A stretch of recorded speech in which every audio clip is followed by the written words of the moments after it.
hacer una pequeña entrevista acerca de dos temas, la conquista, el descubrimiento de América y todo lo que tiene que ver con la colonización del mismo.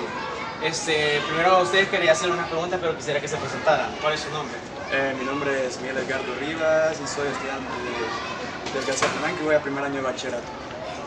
Yo soy Carlos Colombani y voy al primer año de bachillerato. Bueno, yo quería hacerles las siguientes preguntas. Primero, ¿qué opinas de los guerreros indígenas que se opusieron a la conquista? Yo pienso que antes de la conquista precolombina ya estaba una sociedad establecida, ¿verdad? Entonces ellos tenían su sociedad funcionando y cuando vinieron los extranjeros a tratar de cambiar esto, estos se opusieron para mantener la sociedad que estaba antes. Entonces pienso que es algo natural del ser humano ser así, debido a que no estamos acostumbrados al cambio de culturas. Gracias. También quería hacer la siguiente pregunta. ¿Conocen las características de la literatura azteca? Una de las características de la literatura azteca que se hicieron en base a los acuerdos de los guerreros indígenas, sobre las situaciones que hubieron, sobre el impedimento antes de la conquista, entre otras cosas, de situaciones que ocurrieron antes de todo eso. Bueno, la siguiente pregunta que les quería hacer es si alguno de ustedes sabía quién era Quetzalcóatl. Quetzalcóatl era uno de los dioses principales de los aztecas, que ese se encargaba más que todo del cultivo del maíz. Y como todos los dioses, se le veneraba y se le hacían sacrificios humanos para mantenerlo contento y así tener una buena cosecha. Gracias. Y como última pregunta quería hacerles, ¿qué obras conocen de la época precolombina? Bueno, muchas gracias. Bueno, muchas gracias. Con la entrevista queríamos preguntarle, pero primero quisiéramos que nos diera su nombre y su profesión en el colegio, por favor. Vaya, buenas tardes, mi nombre es Ana Flores Tupiñán, soy maestra de segundo año de bachillerato en la materia de estudios sociales, así que estoy en mi charco. Bueno, como primera pregunta que queríamos hacer es, ¿qué opina usted de la cosmovisión de los pueblos precolombinos? Sí, antes de la colonia, acá había una civilización muy bien cimentada.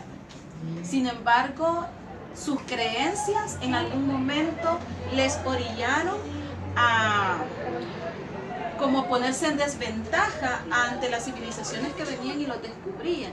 Y hasta la fecha, ¿verdad? Hasta la fecha, todavía este pueblo, ¿cuántos años han pasado? Y todavía tenemos la creencia del mundo, la visión del mundo muy propia, muy autóctona, ¿verdad? Todavía estos pueblos son muy creyentes, son muy crédulos, ¿verdad?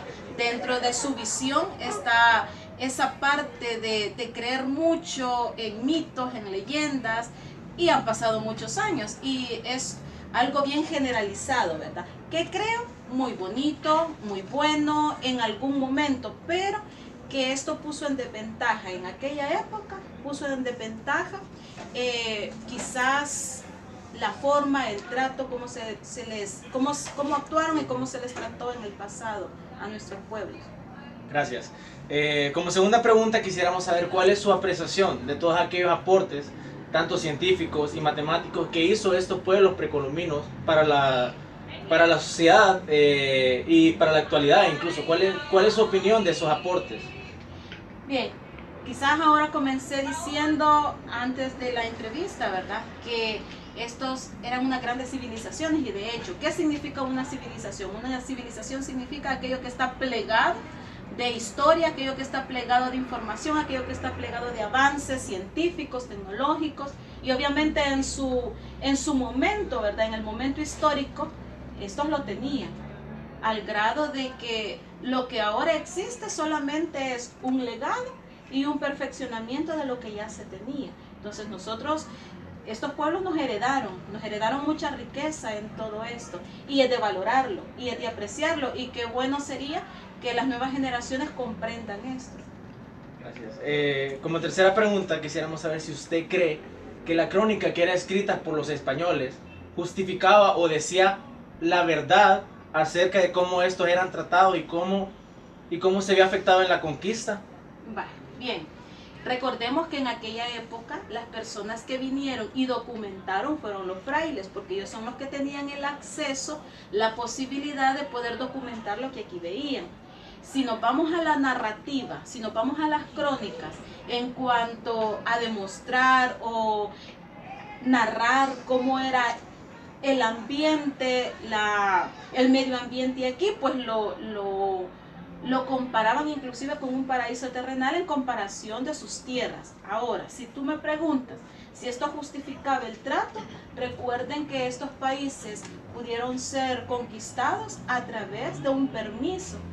Si nos vamos a Europa, los países que estaban bajo el control del Papa no podían hacer nada si no era a través de leyes que les permitieran realizar acciones. En el caso de España, como estaban bajo el mandato papal, ellos esperaban que él les otorgaba permisos, entonces justificaban la forma en que vinieron a endoctrinar, llamémosle así, porque aquí había un desconocimiento de la religión, si lo queremos ver de esa forma, pero no describe lo que realmente hicieron porque justificaron. Prácticamente describían como que aquí encontraron no una civilización avanzada como la que realmente hubo, sino que lo describían como que habían encontrado un pueblo sin civilización, sin avance, sin conocimiento. El conocimiento era distinto, esa es la única diferencia. Entonces no puede justificar, no lo justificaba, ¿verdad? En ese sentido, las crónicas que se escribieron pues no compensaban lo que realmente habían hecho. Gracias. Como última pregunta de esta entrevista, quisiéramos saber qué opina usted de los cambios culturales, sociales, políticos y económicos que existieron a causa de la conquista. Totalmente desfavorecían a estos pueblos, ¿verdad? Todo cambio a veces es necesario, un cambio es necesario, pero en el caso de la colonización, recuerden que vinieron y se apoderaron de lo que nos pertenecía. Y al quitarnos nuestra identidad, pues los cambios culturales, sociales, económicos no nos favorecieron, porque en la pirámide social estábamos muy por debajo cuando nosotros éramos dueños de estas tierras. Si nos vamos al cambio social, pues podemos ver el descontento de la población indígena porque pues éramos maltratados, éramos tratados como esclavos en nuestras propias tierras, ¿verdad? Y eso lamentablemente es triste, ¿no?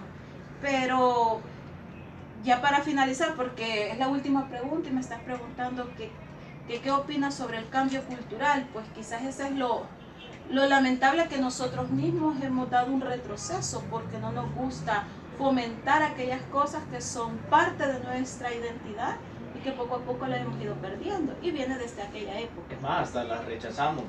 Hasta la rechazamos, correcto. ¿Pero por qué? Porque viene desde la enseñanza de esa época, ¿verdad? Bueno, muchas gracias, señor. Gracias por su tiempo. Gracias a ustedes. Espero que les haya servido. Gracias.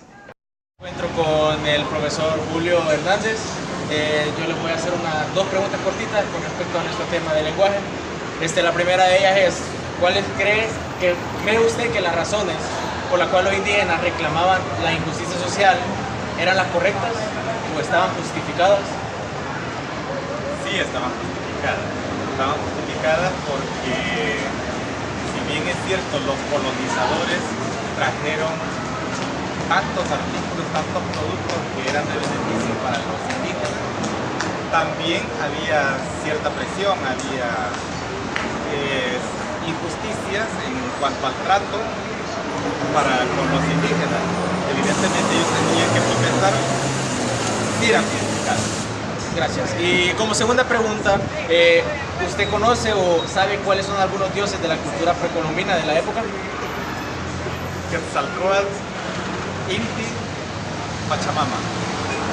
Gracias, solo esas son las preguntas. Muchísimas gracias, profe.